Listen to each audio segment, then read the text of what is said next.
जय हिंद साथियों, unique classes with Sonu channel में आपका स्वागत है। आज के इस वीडियो में हम बात करेंगे कक्षा 10 विषय विज्ञान चैप्टर 7 नियंत्रण एवं समन्वय। दोस्तों पार्ट 7 में हम विस्तृत उत्तरीय प्रश्नों के बारे में चर्चा कर रहे हैं, जो कि आपके बोर्ड एग्जाम में 7 नंबर का पूछा जाता है। तो आज विस्तृत उत्तरीय प्रश्नों का यह आखिरी क्वेश्चन है। कल हम इस चैप्टर के सभी बहुविकल्पी प्रश्नों के बारे में अध्ययन कर लेंगे और कल चैप्टर यह समाप्त हो जाएगा। तो चलिए आज का हम प्रश्न स्टार्ट करते हैं। आज का हमारा प्रश्न है, ऑक्सिन एवं जिब्रेलियन हार्मोन्स के कार्यों का वर्णन कीजिए। ऑक्सिन एवं जिब्रेलियन हार्मोन्स के कार्यों का वर्णन कीजिए, अथवा ऑक्सिन हमारे लिए लाभदायक है, इस कथन की पुष्टि कीजिए।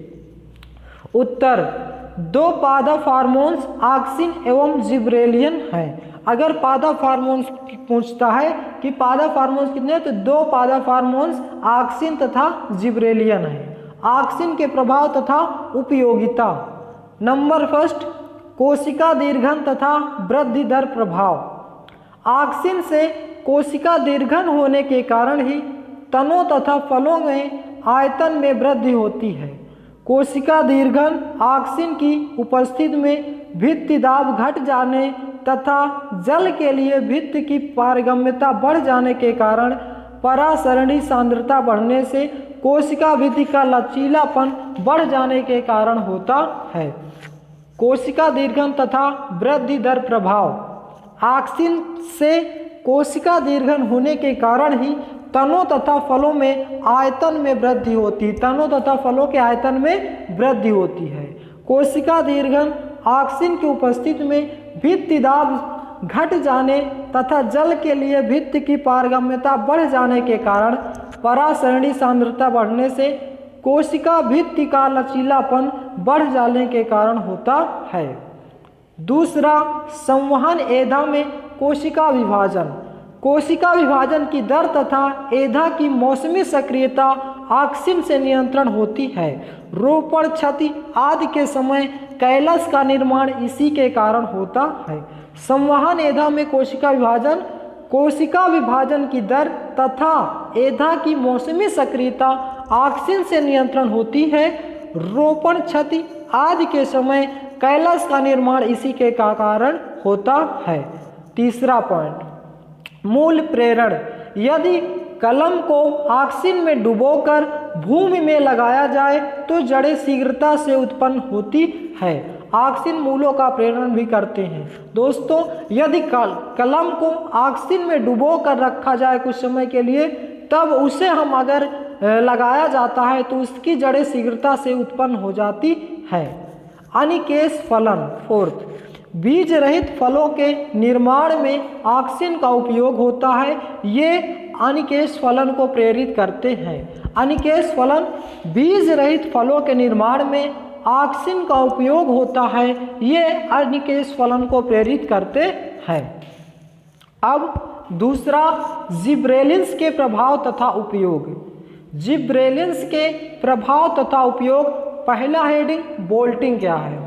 जिब्रेलिन पर्वों की कोशिकाओं का दीर्घन करके तनों की लंबाई को 2 वर्षीय पौधों में जिनका तना अत्यंत हाश होता है, अर्थात पर्व सिंधियाँ अत्यधिक पास होती हैं, जिब्रेलिन देने से तेजी से बढ़ने लगती हैं, इसे बोल्टिंग कहते हैं। दोस्तों यदि 2 वर्षों से लगातार पौधा हमारा वृद्धि नहीं कर रहा है तो इसमें क्या होता है, जिब्रेलिन देने से तेजी से यह बढ़ने लगता है, इसको हम क्या कहते हैं, बोल्टिंग कहते हैं। जैसे चुकंदर तथा आनुवंशिक बौने पौधे, जो भी छोटे छोटे पौधे होते हैं जैसे गाजर, चुकंदर, ये सब आनुवंशिक पौधे हैं। इनमें अगर हम जिब्रेलिन का उपयोग करते हैं तो यह तेजी से बढ़ने लगते हैं। दूसरा, दीर्घ प्रकाश विधि वाले पौधे में शीघ्र पुष्पन।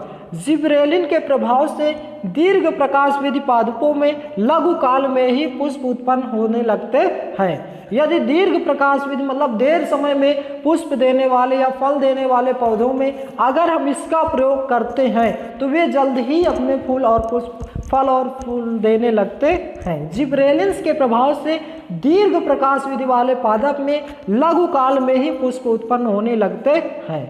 नेक्स्ट, अनिकेश फलन। सेब, नाशपाती जैसे फलों में ऑक्सिन की अपेक्षा जिबरेलिन द्वारा अनिकेश फलन अधिक सफलता से कराया जाता है। इसी प्रकार अनेक फल जैसे अंगूर इनके प्रभाव से बड़े तथा बीज रहित उत्पन्न होते हैं। तो दोस्तों, ये था आज का हमारा मोस्ट इम्पॉर्टेंट प्रश्न। आइए इस क्वेश्चन को एक बार फिर से पुनः रिवीजन कर लेते हैं ताकि यह क्वेश्चन आपको इसी वीडियो में याद हो जाए। दोस्तों, जिस प्रकार से इस क्वेश्चन को हमने हेडिंग बाय हेडिंग करके लिखा है, यह विस्तृत उत्तरीय प्रश्न है, 7 नंबर में पूछा जाता है, इसलिए आपको इसी प्रकार से अच्छे से लिखना है।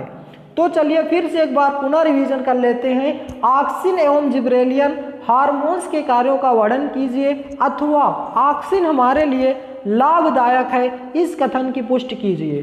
दोस्तों, ऑक्सिन हमारे लिए कैसे लाभदायक हो? जैसे पेड़ों की वृद्धि करता है और पौधों में फल जल्दी आने लगते हैं, जैसे अंगूर में है बिना बीज रहित अंगूर मिल जाता है। तो इस प्रकार से कई प्रकार से हमारे लिए बहुत ही लाभदायक है।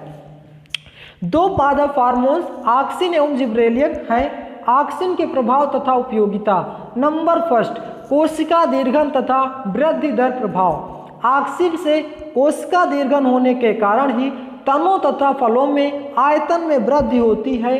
कोशिका दीर्घन ऑक्सिन की उपस्थिति में भित्ति दाब घट जाने तथा जल के लिए भित्ति की पारगम्यता बढ़ जाने के कारण परासरणी सांद्रता बढ़ने से कोशिका भित्ति का लचीलापन बढ़ जाने के कारण होता है।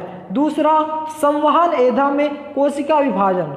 कोशिका विभाजन की दर तथा एधा की मौसमी सक्रियता ऑक्सीजन से नियंत्रण होती है। रोपण, क्षति आदि के समय कैलस का निर्माण इसी के कारण होता है। तीसरा, मूल प्रेरण। यदि कलम को ऑक्सीजन में डुबोकर भूमि से लगाया जाए तो जड़ें शीघ्रता से उत्पन्न होती है। ऑक्सीजन मूलों का प्रेरण भी करते हैं। चौथा, अनिकेश फलन। बीज रहित फलों के निर्माण में ऑक्सीजन का उपयोग होता है, ये अनिकेश फलन को प्रेरित करते हैं। अब जिबरेलिन्स के प्रभाव तथा उपयोग। Number first, bolting. जिबरेलिन्स पर्वों की कोशिकाओं का दीर्घन करके तनों की लंबाई को बढ़ाता है तथा 2 वर्षीय पौधों में जिनका तना अत्यंत ह्रास होता है अर्थात पर्वसिंधियां अत्यधिक पास होती हैं, जिबरेलिन देने से तेजी से बढ़ने लगता है। इसी प्रोसेस को हम बोल्टिंग कहते हैं। जैसे चुकंदर तथा आनुवंशिक बौने पौधे आदि होते हैं। दूसरा, दीर्घ प्रकाश विधि वाले पौधों में शीघ्र पुष्पन। जिबरेलिन के प्रभाव से दीर्घ प्रकाश विधि वाले पादपों में लघु काल में ही पुष्प उत्पन्न होने लगते हैं। तीसरा, अनिकेश फलन। सेब, नाशपाती जैसे फलों में ऑक्सीजन की अपेक्षा जिबरेलिन द्वारा अनिकेश फलन अधिक सफलता से कराया जा सकता है। इसी प्रकार अनेक फल जैसे अंगूर इनके प्रभाव से बड़े तथा बीज रहित उत्पन्न होते हैं। तो दोस्तों, ये था आज का हमारा लास्ट विस्तृत उत्तरीय प्रश्न। वीडियो आपको कैसा लगा इसका जवाब आप हमें कमेंट बॉक्स में दें। यदि आप हमारे चैनल पर नए हैं तो चैनल को सब्सक्राइब करें और वीडियो को लाइक करें और ज़्यादा से ज़्यादा शेयर करें। दोस्तों, इस चैप्टर को हम पूरा समाप्त करने के बाद एक वीडियो बनाएंगे जिसमें हम इस पूरे चैप्टर को एक ही वीडियो में अध्ययन करेंगे और वह वीडियो बोर्ड एग्जाम की दृष्टिकोण से बहुत ही महत्वपूर्ण होगा। तो आज के लिए बस इतना ही। मिलते हैं नेक्स्ट वीडियो में। जय हिंद, जय भारत।